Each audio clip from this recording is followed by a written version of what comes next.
So, what are you guys excited about here? Justin, you go. First thing I'm excited about is just ready to get the ball rolling through the community. Give Carneys Point something that they've been waiting for the past few years. Just super excited for, in general, just to be a part of the cannabis community as a recreational side person too. Just excited as a whole. I can't really. So what you okay? So when were you first exposed to cannabis? How old? I was 17. How'd that go down? I was sitting there after prom. I would always not pretty much tell my friends that they were smoking pot all the time because I was never really was allowed to try it. So I always not told on my friends, but yeah, basically. And then senior year or junior year after prom, I had a hangover, the super hangover, and I got introduced to it. Next thing you know, true story, I was at a baseball game right over at St. James High School, and my uncle at the time was the head coach over at the baseball game. And all my friends knew that I was stoned out of my mind. I sat there with a bag of Doritos and a big red Gatorade. I remember it like it was yesterday. Next thing you know, all my friends that knew told all the baseball players in the dugout, including my uncle. I got to stare at death. I'm sitting there in the bleachers. Everybody turns and looks at me, starts laughing at me, pointing at me, and I didn't. So what happened? Like when your parents found out you're doing cannabis, anything go down or? Yeah, I got yelled at. They figured out I was smoking after they found a few burn holes in my seats, and they were like, seed holes, kind of a dead giveaway. Now, how did that progress to, how old are you now? 42. 42. Okay, so you take 17 to now. What has changed throughout the years as far as maybe how you're using it, what you're using it for? Well, back in the day, I was just young and dumb, just using it all day. You know what I mean? Every day. And back then, it was the cheap shit. It was all seeded brick weed. I mean, it wasn't what we have now. But I mean, I've started off from the brick weed. We went to a type of brand that we used to have on the street. It was called Arizona. Then I went from Arizona to like the chocolate. We had our Christmas tree bud during the Christmas seasons. So I'm totally oblivious to this. Yeah. Where do you go buy it? Like, is it just word of mouth and then someone gets it for you, or do you go to the actual person and buy it? Word of mouth and actual person and stuff would have it certain times of the year. So you had to think too. People were trying to move their product. So like if you were friends with a guy that happened to smoke weed, you're going to hear about that guy that sells weed down the street, right? Right. And a lot of that started like at school, but then like if you work in like a restaurant, there's at least one person that sells weed in every restaurant. Absolutely. And that person's going to find you and find out if you smoke weed. So when you're buying weed from a person, is it just flour and then you have to roll it? Or are they already rolled up for you? I mean, usually you're looking for flour. Now, when I was younger and I didn't really know what I was doing, like if I was buying weed, it was really hard to do. I didn't have a car. Like, if I got anything, I was happy. But, I used to have people get me like a bag of shake. And I was like, oh my God, this is $20 worth of shake. This is going to last me like at least 2 weeks. Oh my God, this is amazing. But, obviously if that happened now, I'd be really upset about it. If I went to the dispensary and I got shake in my bag, I'd be upset. Because on the cultivation end, we had a gentleman that came from North Jersey. He had a huge brand, Black Market. And, before he left, he said, here, and he gave Steve, myself, and my consultant, weed and everything. It looked like it came right out of the dispensary. It was professional package. It was actually better packaging than some of the things I've seen in dispensaries. I mean, it was like no joke. Since a lot of like the legalization, not just in Jersey, but like in the surrounding states, there's been a lot better product out on the street.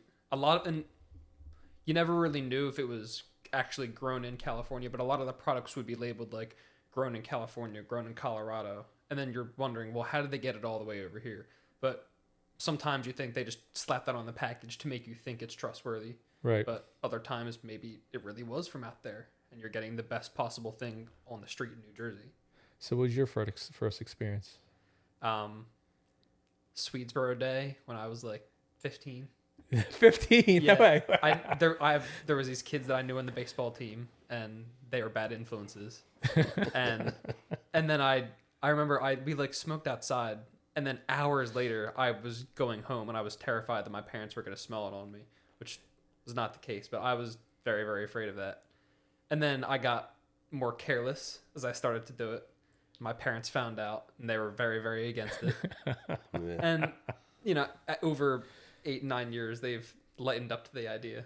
Yeah. But Yeah, absolutely. Yeah, my Takes mom time. always used to call it dope. What are you smoking, dope? My I'm like, mom- it's weed, Mom. she- It's not dope. she would say skunk weed or reefer, Yeah. like she's in the 70s. But now to this day, now my mom, since they've legalized everything, I've spoken with my mom quite a few times There you already go. now. Well, So I- the bigger advocate that she was when I was younger. Oh, You know yeah. what I mean? Even though she's It's definitely back in the changing. I think it's 60s, changing pretty quick now. everything's It seems changed. like the more I talk to people, the more they're so accepting of Oh yeah. it, and they love like the stories that they hear and stuff. Yesterday we were recording something yesterday, and I had to walk out. And when I walked out, an African American gentleman walked in, and I was like, "Can I help you?" And he's like, "Hey, are you the contractor?" I was like, "No, I'm the owner." He was built. He lives in Pedrotown. I forget his name, but in the teaching profession, coaching profession, I think he's going to be head coach at Salem High School for. Okay. I think that's what he said. I think he's in Winslow right now. But he's like, look, man, I've been following you. I live down the street. And I just want to thank you for what you're doing, because the perception and stereotype is that in our community, it's like gangbangers. It's like that kind. But there's very high level people that we use this, and you wouldn't even know that we use this. And Right. I like how you're getting that word out. Yeah. And it's like what you said, dope. My partner and I, we were talking about this today. Like Yeah. just the term dope, you sound like a dope if you Yeah. use it. And there's a lot of people that use it that are they need it and they function, they get a lot done, and you wouldn't Yep. even know the difference. It's just crazy how, just whatever happened in the 70s and how they portrayed it has stuck for so long, and you still have all those perceptions, which, hey, we're gonna knock it down. And Well, as nice establishments like this start to open up, you change the Good point. perception. yeah, So if we can get the right people in the door here, people in Woolwich, people in Carneys Point, that have maybe carried on that stereotype, whether they got that from their parents or school in the 70s or 80s, the DARE program, whatever it might be. yeah. And I think like a lot of people live in silos. Like you have your own little group that you're always around, and that group's Right. always Echo around. chamber. Yeah, and now you're, if we can start getting the message out, and you're like, oh wow, look at look at that person, look at that person, look at that story. I can relate to that story. Yeah. That was like me when I was growing up and everything. Yeah. So, what are you most excited about here? You're coming from the teaching profession. I mean, you made a big jump. Going from getting started in your career. How many years were you in teaching before? Like 3. About 3. 3 Okay. years or so. And then, I mean, for me, this is almost like a dream job. Because, I mean, coming from managing my parents' farm market, that's what I enjoyed a lot more. Because you're dealing with customers face to face. You're seeing the same people in the community a lot of them that I've known my whole life, and I get to deal with them every week. You build those relationships. And also just dealing with something related to agriculture, right? That's something that I grew up with, and I'm really looking forward to like getting back into. Yeah.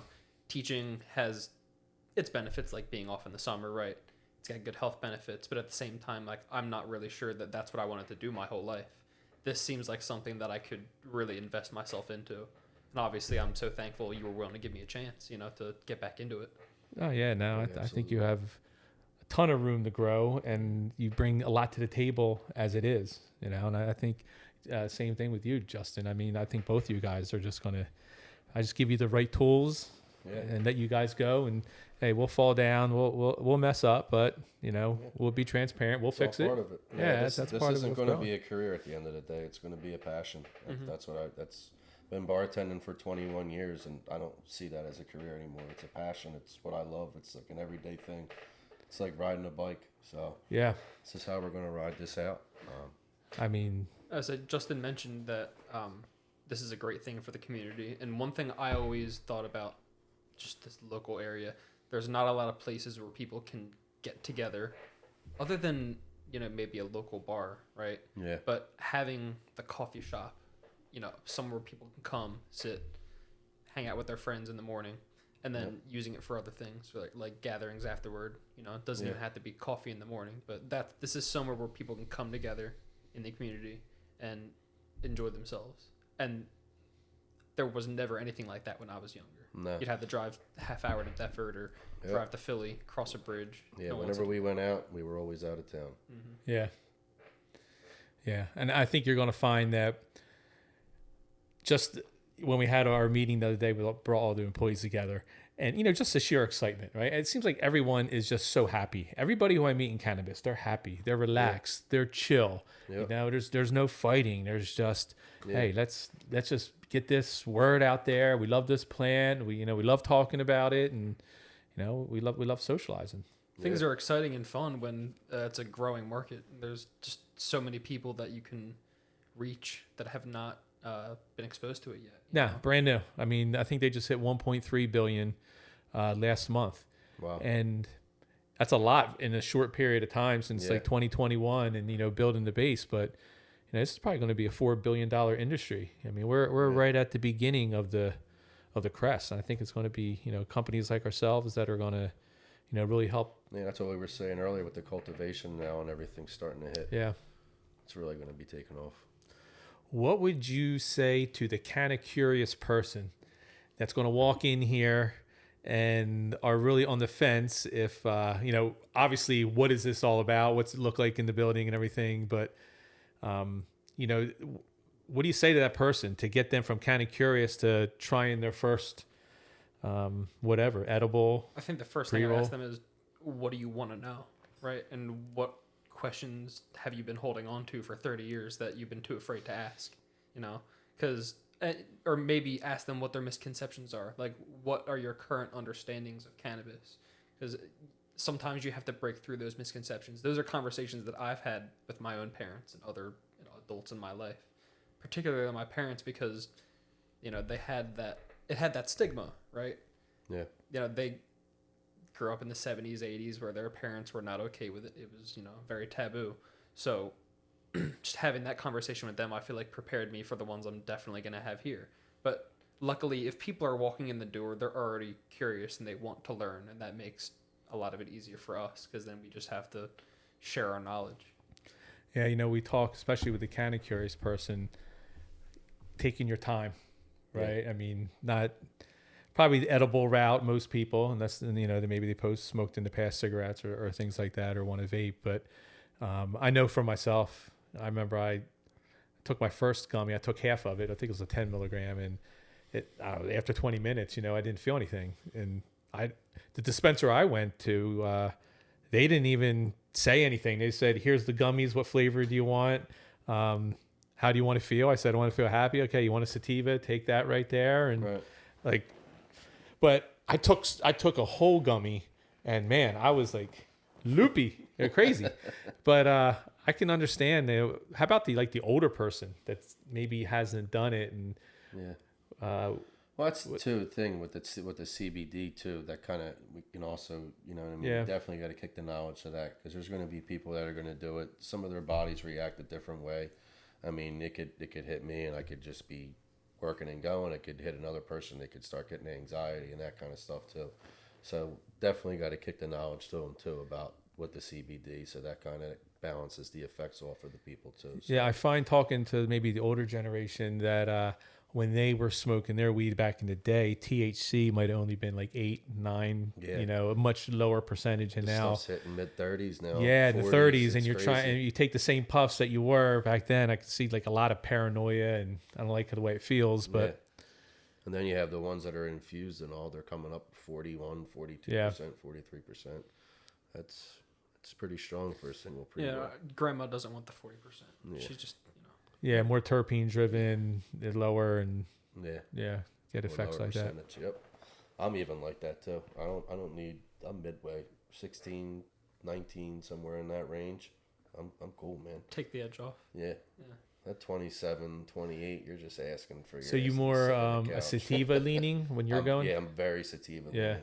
Yeah, I like sativa hybrid to really just straight sativa, but yeah. Yeah. Because I'm always on the go, so I don't like anything that's just gonna like kind of slow me down. Yeah.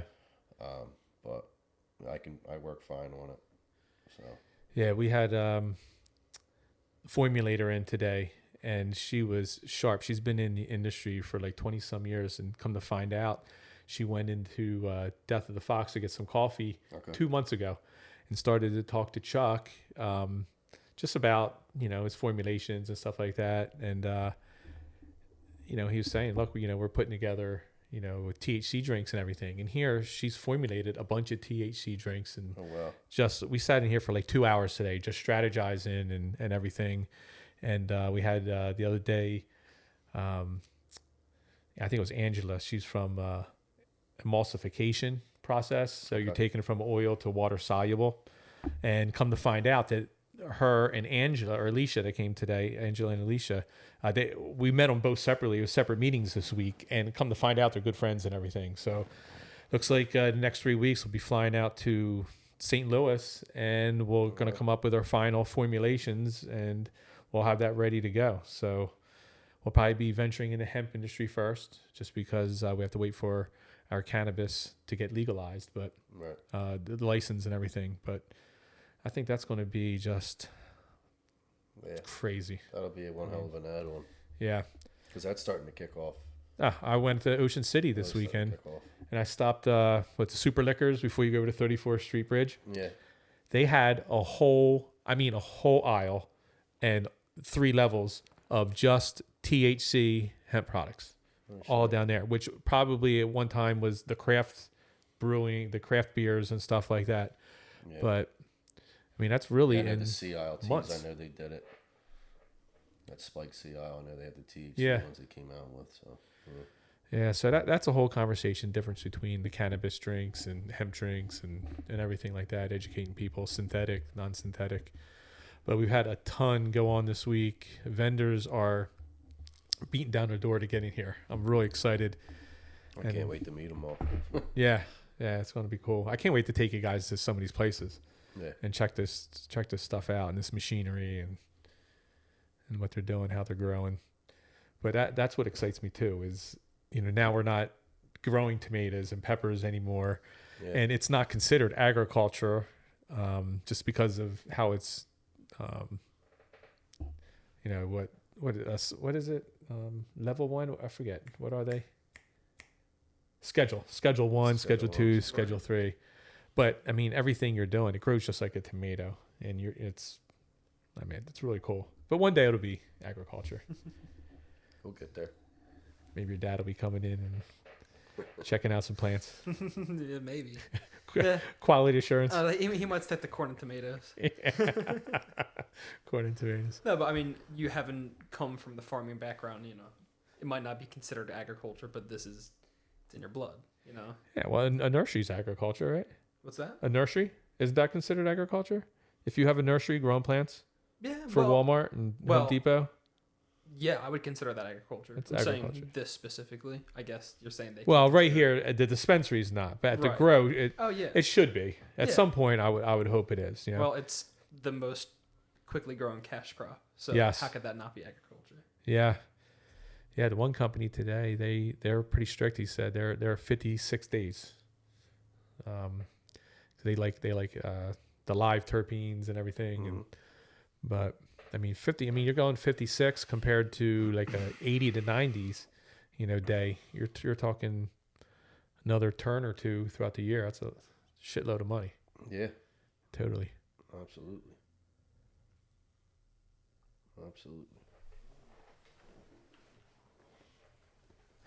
This is cool, man. Well, what are you guys going to talk about, soon? You guys are just going to be in here doing whatever you want to do, creating whatever you want to create, man. For sure, man. I might need a little bit more than 10 minutes notice to come up with Yeah, kind of got thrown on the spot, but it's all good, man. We can close the door and you can, partake. Say I watch a lot of podcasts, but you never see what goes on behind the scenes. Oh my God, I had last week Dave Boucher, right? So Dave goes out, and before he came in, he said I took a couple dabs and everything, and we were going to do like a podcast and let's just talk, see what happens. So we talked, and then the door opens up. We're like, what the fuck's going on? And here it's my wife. She's like, are you okay? And I'm like, yeah, what are you doing? You didn't tell. You told me you're going to the dispensary. I didn't know. I thought maybe something happened, so I drove down here to make sure you're okay. So get up and everything. I go over, and I didn't hit the record button. We talked for like 90 some minutes. Oh. So he's like, "Are you serious?" I was like, "Yeah." I said, "Maybe we'll just schedule another time. We'll do it." He said, "Well, I'm not doing anything now. You just want to do it again?" And I'm like, "Sure." I said, "Annie, can I do it again?" She goes, "Yeah, go ahead. Now I know you're fine. I'll go home." So he went out and did another hit. He came in and he was so fucked up. And I think we talked for 180 minutes. Oh, shit. Oh yeah, it was crazy. But yeah, it turned out really good. That's cool, man. Yeah, Dave's a good dude. I can't wait to see what he's coming up with him and Frank. It's gonna be awesome. Yeah, I got to get you guys to these labs and see these people, man. They are just fucking insanely smart. Yeah. And they're just general people like us. They, smoked when they're 15 years old and, have known about the plant. And the one guy went to JT. He is a salesman for Glass Meadows. Okay. And he went to Penn State University theater. He said, when I was 5 years old, I knew I just wanted to be in theater and everything. And he got hurt on set and hurt his back real bad and couldn't do it any longer. But his friends smoke cannabis and he got into smoking cannabis. And he said, that's what I want to go into. It just got legalized out there. And he started in PA and he is fucking phenomenal. He's like, everything I've owned and everything I've done has been because of cannabis. My car, my home, my girlfriend I met in the industry, everything has come from that industry. Yeah. Which is super cool. Yeah, it's amazing, man, what some of these guys come from. But I was going to say, well, I met a lot of my friends originally through this hobby. It is like a really great way to make connections, not necessarily always in the professional space, but at the same time, like when you start a new job, you can kind of recognize who smokes and who doesn't. And eventually, how's that? How is that? Eventually it comes out in conversation, or it's like, or maybe you see them one day and they're wearing a shirt that gives you a hint, right? Or they have like a look in their eye where you're like, okay, maybe. But I mean, in the restaurant industry, it's easy to tell because people will come in high. Sometimes for those really busy shifts, you take the edge off, right? Yeah. But eventually it comes out like, you smoke, right? Like eventually it's gonna come out. I'm sure you know. Absolutely. Right? A lot of my vendors that I've used and stuff like that from Black Market, they all have apparel, they have shirts, they have hoodies. I got one on out underneath of me. I got Bud Hub from Ocean County, Dan Kessel. He was locked up. He went to prison for that. He did it. They hammered him pretty hard, and now he's about to open his own dispensary right now. Good he's for him. Firing back at him, man. Dan's awesome. I'd love to have him down here. If we can get him down here to give his little testimony, maybe I can get him to swing. Now, what's your inner circle and your buddies? What do they think now that you're a general manager of a dispensary? Like, oh, they're psyched, man. They're psyched. Mine are surprised only because I was getting committed to teaching, and then all of a sudden I'm making this big switch. It's funny. So I have a good friend named Tim who lives down the road here, and his mom is a teacher, and she's someone that I would talk to all the time about like how it's going. Oh, I'm starting at this new place. What do you think? But so I was over there for poker the other day, and I was telling her about this new job, and she's very, very against smoking weed. She's not exposed to the business, and she was like, "You're leaving teaching to do that? That's crazy. That's crazy." And so now we get into this, but she's very curious, and we get into like an hour conversation about like all these different things. And now that her son is older, and I can tell her about like the trouble and the nonsense we used to get into, but it's surprising for her, right? Because she never would have expected that for me. But here we are, taking a new adventure. So. Yes, Cindy, I was telling you earlier, she just is retiring from teaching, and she said, I've had so much anxiety. She said, my husband and I, we haven't taken any Advil for 7 years. We come home, that's how we relax and everything. But she's like, I can't do teaching anymore. I have to let it go, but I'm so young. I just have all this anxiety because I don't know what to do with myself. I don't know how I'm going to fill my day and give me the same satisfaction. And her husband does all our HVAC and everything. And he's like, well, why don't you go and maybe work at a dispensary? And she's like, oh my God, that would be awesome. But I don't think they would hire me. And literally, I hired her. She just wanted to work part time. And last week they had a funeral and they were at DePaulo's eating, and they saw my truck, so they stopped in. She came in. She actually was crying, that just out of thankfulness that she gets to talk about this and how it helped her and help other new people. But That's awesome. just, I mean, that I'm like, you don't have to cry. Are you okay? Teaching makes us all want to cry sometimes. Oh my God, Okay. I know. This time of year, like this week, I'm telling you, this week, really the whole last month. Oh my God, I can't wait to start working here, but I really can't wait to be done there. Yeah. Right? Yeah. Driving over a bridge to get there, just for the 7:45 I walk in and they're just, oh my God, on my case about everything. Oh yeah. 6th grade, I'm telling you, like it's where they start to develop personality, and they're mean. I can't imagine. I mean, it's been 15 years since I've been in the teaching and doing that, but Yeah. you know, it was getting to the point then where I'm like, man, I just can't deal with it. Like middle school, those little guys, I mean, they were mean. Like you said, There's mean. this new one. I can't imagine today. This new trend is gonna blow your mind. It's called Italian brain rot, and it's basically AI generated images that they've created like 10 AI generated characters that have gone all over the internet, and they've given them like these generic Italian names. They're not Italian words. They just have like words that are made up with vowels on the end of them, so it sounds Italian. And these kids keep on repeating it over and over again, and they're like, they know I'm Italian. They're always like asking me, like if I love spaghetti or like if I drink olive oil straight out the bottle. Like they're really mean. And now that there's this Italian brain rot trend, they won't shut up about it. And I'm like, this has nothing to do with math. Like let's like. But I did tell them that I'm leaving next year. I didn't tell them where I'm going. Right, that's none of their business. And then they'll try to look it up and find out. I don't need them doing that. But they were like, why are you leaving, mister? And I'm not going to be honest with them and tell them, like, because I can't stand this. Like, I'm not going to do that to them. But, man, like, I'd love to walk into work and just have, like, that peaceful feeling like I'm not about to get yelled at by 90, 10-year-olds, you know? Yeah.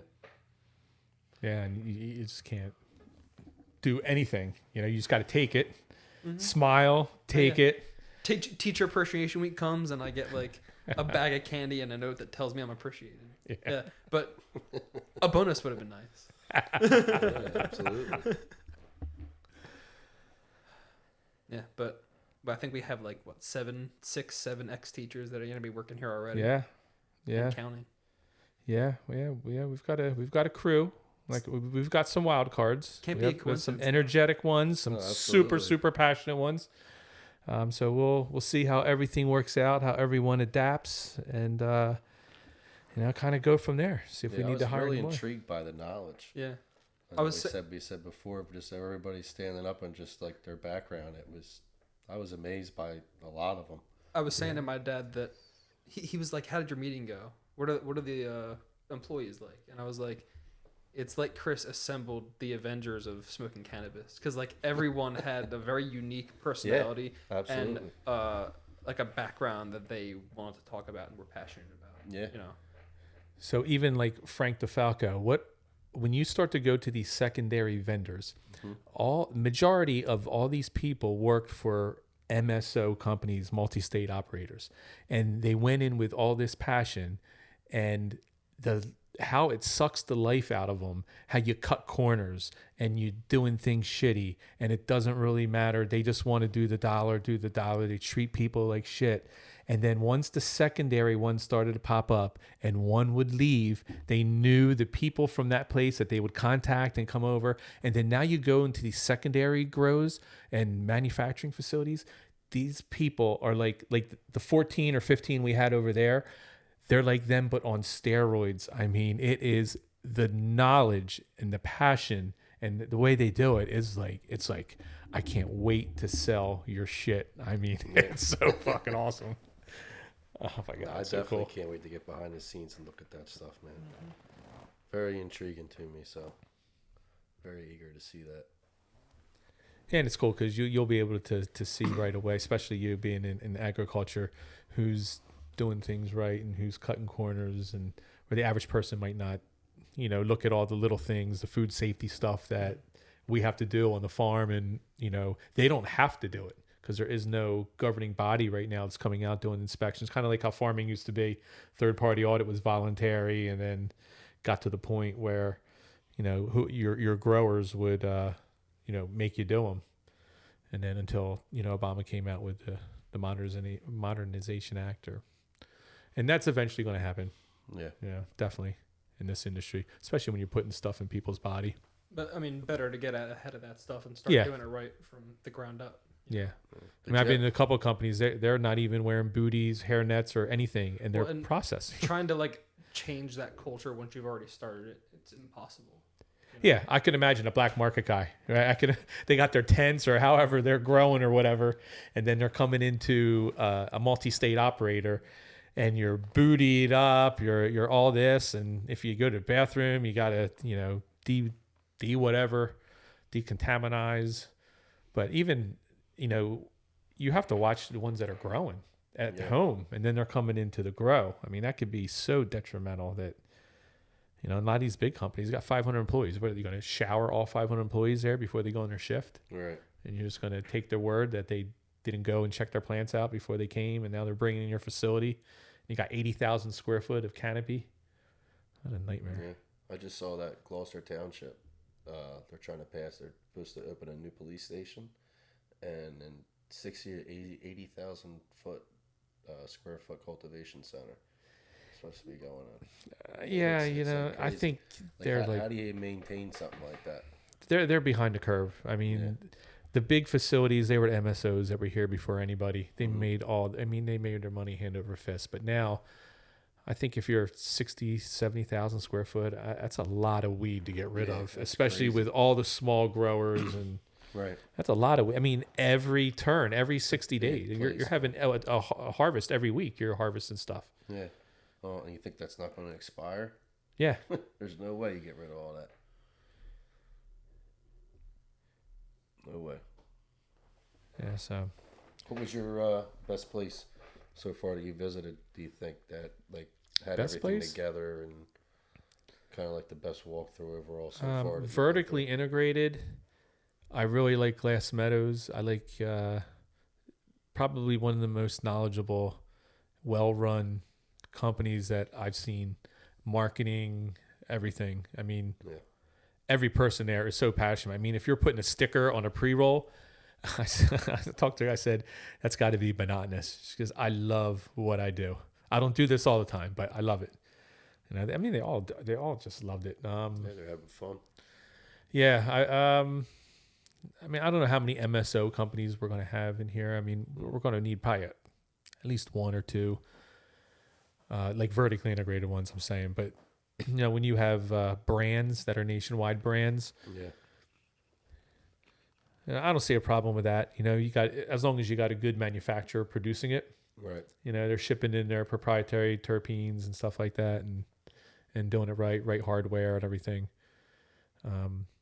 But yeah, the one company we're going to be working with had a really awesome. So your disposables, right? So right now, a lot of the things they have are on the higher end, but they want to bring stuff kind of on the good, but on the lower end good. Right. And they're we could come up with a brand, but what we're going to do to get the price point down and have really good hardware for a disposable, we're just going to make a shit ton of them. And they are no markings on it whatsoever. And then we'll be able to have our own brand on the box and everything like that, just like it's ours. But because they made so many at one time, they can bring the price point down to compete in, the more budget, but get more of a premium feel in there, which a lot of companies don't do that because they just want to push their brand, and so it's a cool white labeling opportunity where we can get their stuff at an inexpensive price, but yet have our frosted nug or whatever we want to call out there and do it alongside with what we do too. Because we're probably not going to make vape cartridges or anything over there. I think we're just going to stick THC beverages, maybe a small little kitchen, rosin, resin, stuff like that. Nice. We doing edibles? We doing gummies and stuff, right? Or We'll do a little bit of it. Fees? Yeah, I mean that's a really tough place to compete with if you need to, but it doesn't cost us a lot to put in. We already have a manufacturing license, so it's just basically the equipment and the person running it. Yeah. So, I think if we can get Mike in there and give him some of the, skills he needs, he might not even need many skills, just the right equipment and be pointed in the direction right where to go. But I mean, if we have 7 to 10 frosted nugs in the state, I mean that's pretty good. Yeah, I'll tell you what, his brownie bites were fucking incredible, man. Were they all right? I was going to tell you, I was like, he might not have should have gave him that. He shouldn't have gave him this brownie bites until we were after done talking. Because once we started talking on the second phase, them fuckers hit me. And I was were they pretty strong? He takes a lot of milligrams, so I don't even know. I think he said they were only like 15, but 15? I mean, I think he was rounding down. Yeah, I could feel it. I mean, I was feeling good, man. They were sharp. The one company today, the vendor, they're coming out with wing sauce, hot sauce and stuff and everything. They got these chefs approached them and they had all these ideas and they made some stuff for them. They tried it out and they're going to be manufacturing everything at their facility. And it's like high-end chef doing all this stuff. So I think that's going to be a cool line. But there's really not a lot of brown. Is it just what is it, butter cake? You got butter cake. You got Incredibles. They have like the chocolate bars and stuff like that. Yeah. Then everybody else is just basically like gummies. Butter cake has the strips, like the breast strip or whatever thing. I've had them before. They're okay, but yeah, you guys haven't met Mark Gunther. He is the IT guy up in Red Bank. He looks like a 1970s pitcher. Mustache, crazy hair, hat all, but he is a whiz. I mean, he's like on a whole nother galaxy when you get to IT and everything. But his parents own Monmouth Chocolates. It's a 100-year-old chocolate company. Okay. They have their license and they're building out a 6,000 square foot facility. So we'll be able to have our own branded chocolate bars and stuff like that. I mean, and these guys have a huge business. So formulating it for them is no big deal. But yeah, I can see us having this just fresh brownies and stuff here. People just like Krispy Kreme. Yeah, crispy. They're the ones that had the sign, right? Warm donuts. Warm, fresh, yeah. Put it out on the text. Just baked them yesterday, fresh today. Come get them. Absolutely. Yeah. They'll move quick. People will be showing up for them real quick. Maybe 1 or 2 hours on the shelf. We'll have to make more. Yeah, I can see someone's having a party or something like that.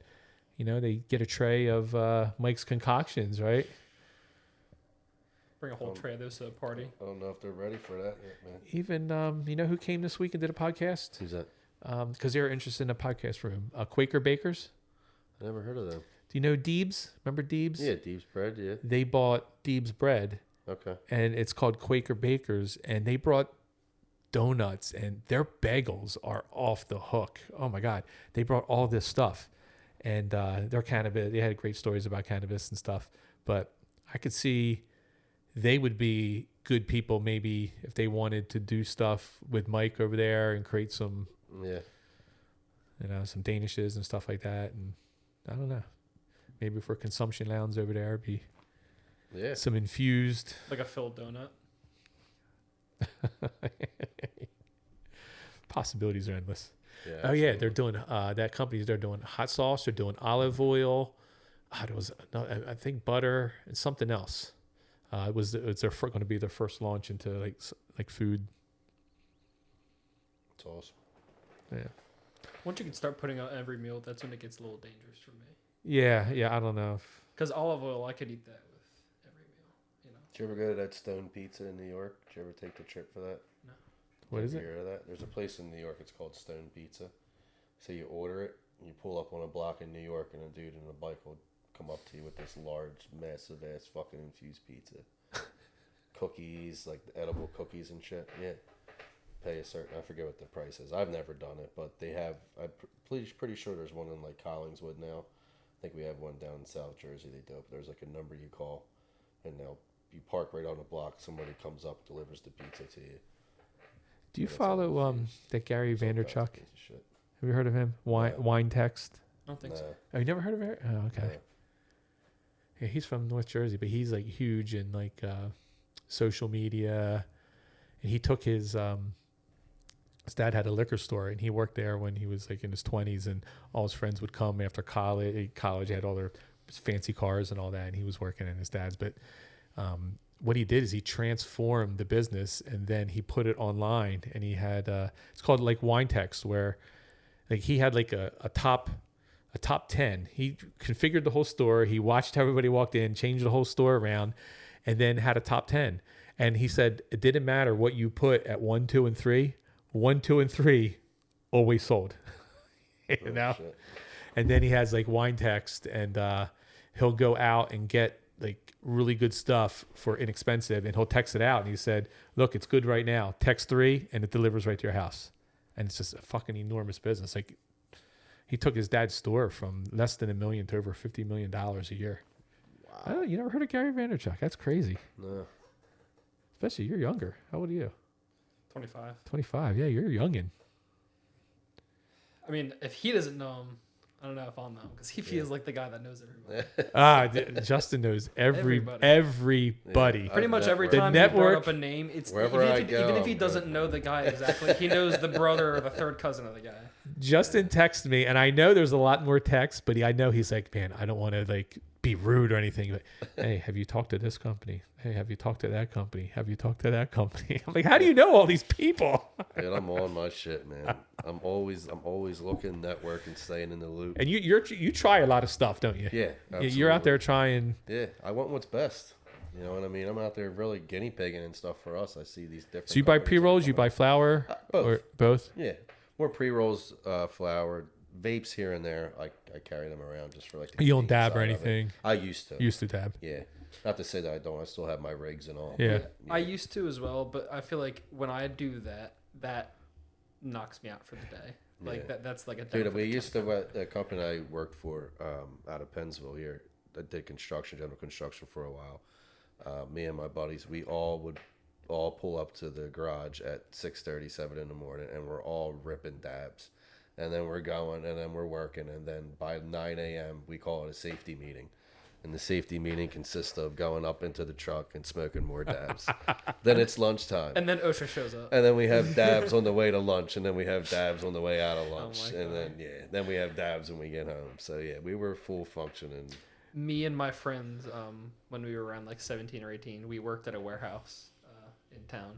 And on our lunch break, we would all drive to Wawa and hit our black market dab pens in the parking lot. Yeah, And then we would walk back into the warehouse. And you're just literally walking up and down aisles, picking little parts off shelves all day. It's the most monotonous work you could possibly think of. And like it made it slightly bearable for like a half hour. yeah. I'll tell you what though, with the dabs and the concentrates and stuff, it's not super potent. I mean, as far as the smell, you can mask it a lot more than Yeah. you can like the flower smell. The flower smell Yeah. like, sticks to you. The students, Dabs, it's more the like a students in my school, that's how they get around it. That's how they end up being high in like the fifth period of the day because they take it into the bathroom and Yeah. they smoke it and it leaves no trace and it's no smell and vape detectors don't pick it up. yeah. And then they show up to class high, right? And you look in their eyes and it's like, there's no way. But Yeah, it's I used to carry the yeah. seahorse with me, the Lucas seahorse or the Hookah seahorse. okay. That's like a little portable, like little dab rig. You can bring your little cup there with you. Just it's like a nectar collector type of thing, Yeah. but it's all like all charged, operated and shit. And it's like about like that. It's like a big. Puffco in a way, Yeah. or one of them, right? Yeah, Yeah, a little nectar collector. That's what I used to have one called Dabox. the box. Dabox, Dabox, and it had like one little compartment with your little dab cup, and then the part that you open where it's got like the coil that you put it on. That was really really convenient, Yeah, but just messy. Yeah. That people do prefer like I feel like just the regular dab carts because it's less mess and I feel like they can control how high they get. There's one brand that I really liked when I was using them a lot more was the Eddie Parker. They had like a good morning, a good afternoon, and good night. And when I first got them, I got all three. And you're supposed to use them at like that time of day. And they worked really, really well. I loved the flavors. I loved the way they made me feel. But I really enjoyed those. So would you guys consider yourself a regular user? Yeah. So how much Yeah. would a regular user like use in a week on average? Well, Like, okay. There's How much would you spend a week, you think? regular users, and then there's like heavy users. Heavy use, yeah. So like, I mean, What's the definition? Okay, what's your definition of a regular and a heavy? like a regular user, I think the baseline for that is like you do it every day, maybe at least every other day. A heavy user is like you're smoking in a bunch of different ways pretty much all day. Yeah. Right. I mean, there have definitely been times in my life where like, especially if I'm got nothing to do, like during COVID break, right? When I got sent home from college with nothing to do, no job, sitting at home, right? Whatever. That's when you end up smoking all day, right? Yeah. But then when you have to be productive and live out real life, then you can't really do that. You know, you got to be on your shit. Yeah. But a heavy user, you know, if Yeah, I you're, calmed down a lot. I mean, I used to smoke like a freaking chimney, but now it's like Okay, what chimney? Tell me what a chimney was like. It's all and day, tell me man. the day, all day long, or yeah, like every day. rolling your All day joints in the kind of morning and things. then portioning them out through the day, and Yeah, then you like, get I'll to have like my 5 pack. o'clock and they're all it's gone. Basically going through a 6-pack of cones. Yeah. I used to be I love rolling. I love to roll. It's my favorite part of the smoking process. Just like admiring my work right before I smoke it, and I love rolling blunts. And a lot of people don't like to smoke those because it's a little bit harsher, but I like tobacco. And I used to love like the White Owl blue raspberry or the White Owl the white grape. And I would always get like this feeling of satisfaction when it was just pin straight and it would smoke perfectly. And the longer I would get like a half hour out of one blunt, and I'm like, oh, this is the best, because I love rolling it, and I love being able to sit there almost like it's a cigar and just enjoy myself, like sit outside with music during a sunset and just hit it like it's a cigar, you know, because a lot of times, especially like I noticed pre-rolls, they smoke quick, you know, they smoke quick. I like a slow. Yeah, we had Philly blunts growing up. First it was Phillies. There's the regular Philly blunts, then they came out with the strawberry, they had the grape, they had the chocolate. All right, I have a real stupid question. I mean, what's a blunt? Is that A Philly cigarella. blunt was the brand. Oh, it's a Philly blunt, okay. Yeah, it was a cigar. and it's is it nicotine? This is yeah, it was a normal cigar. that you normal would break cigar. open. Yeah, Do you know okay. what a cigarillo is? No, Black and mild. You know what a black and mild is? no. It looks like a thin, cheap cigar. It's $1 cigar. Okay. Right? And you open it up, you take all the tobacco out, and then you put weed in it and roll. So the shell is tobacco leaf. Okay. Oh, okay. Right. I got you. Yeah. Yeah, So cigarillos came out a little later, but we had all like the fatter ones. So we had the Garcia Vegas, we had the Dutch Masters, Dutch Masters. we had the White Owls, and then the wrap started coming out. Then you had the Juicy J's, and you had the Bluntville's, the Entourage. They started coming out like because people didn't have to break anything open. Now it was already wrapped up. All you had to do was unwrap it off the straw, and you had your leaf wrap, as opposed to cracking a blunt open, getting blunt guts or they have everywhere. like, I forget the Made brand, it but more they have convenient. like hemp blunts where it comes Yeah. in like a plastic roll, but it's a lot less harsh on your lungs. Then they taste really then they have the palm, the King Palms, and so they have the King Palm brand too. So on the filter tip, they have a flavor. They have a terpene flavor in it, like pineapple, mango, margarita. And you pop the pod in there, the flavor pod in the filter, and when you inhale, it gives you that terpene flavor. That's in the thing. Man, this whole world It's all kinds of never shit. even really known about. It's not like it was valuable information for you to know, but now you got us to tell you. It's great. It's all stuff that they're going to be asking for. Trust me. Yep, that's all good shit. I'm not sure that grandmas will be smoking blunts right away. No. But, yeah, It's going to be interesting to see how. Oh my god, we should How it have goes. a joint rolling class though. Yeah. Oh my god, that'd be awesome. Dude, the classes and stuff that we can put in there is going to be amazing. A joint rolling I class can't would wait be to really start fun. getting Yeah, but what do we enrollment use? going. Because we can't use cannabis. Would you just use some kind of? You can just get it. You can just get a tobacco. You can just get like a yeah. rolling tobacco. I'll give them You can get a bag some of tobacco oregano. for like Some $3 or oregano. $5. It's this which new is kinda strain, amazing. oregano. Oh my Yeah. God. That's all you got to do. But yeah, those exhibits and stuff like that, and intellectual speaking and stuff like that on the knowledge and everything's going to be incredible. I still want to get a hold of those glass blowers too. If we can reach out to them. Oh some yeah, well community Dave's college. definitely he probably has them all lined up, ready to go. 'Cause that'll be really cool, and even to get them out here talking about what's going on too. Yep. About what they because a lot of these guys, they make marbles, they do other stuff other than just making bonds and bowls. I mean, a lot of those guys have an art and a different critique. Sonny, other when than you that. mentioned the other day like that warehouse down the street where the people have like the glass blowing stations, you Yeah. mentioned that one of them was like a marble specialist. Yeah. And I was like, I didn't even know that was a thing. Yeah, Like, he does like, the I didn't- holograms, like the glow in the dark Yeah. skulls, and But I'm like, what? It's insane. Like, how what do they- people how they use insert that marbles? shit. Like, who's playing? Like jacks, right? Is the game that marbles are for? Who's doing that? Yeah, I don't know. Who like? What's the marble market like? Like, if there's still someone doing it, Well, you figure today though, to be in the marble market, you can you can reach so many people. I mean, how many people do you? I mean, yeah, we got billions of people. I mean, there could be 100,000 people that love marbles, don't you think? They used to have. Do you know one in the world? Do you know one person that likes marbles other than your? All right, okay. Let me think. Yeah, that's a point. Okay. Dude, they used to have a big marble tournament. Probably one of the. But there's got to be marble shows Wildwood. and stuff. Remember Wildwood? Yeah. Kind of Wildwood, and off the boardwalk on the beach, they had those big ass marble boards, and they used to have big marble tournaments shooting marbles. Yes. There used to Yes. be thousands of freaking people there when I was a little kid. I feel like shooting every freaking time I marbles. got marbles as a kid, they were like forced upon me rather than like I Yeah. wanted to get them. Yeah, Like, it was a that given. that and the jacks. Jacks is the bouncy ball. Yeah. with Yeah. this Jump little bouncy ball. metal ass spikes that Yeah. used to like That's right. cut into your skin and shit when you stepped on them. Things were dangerous, man. They were like tire spikes.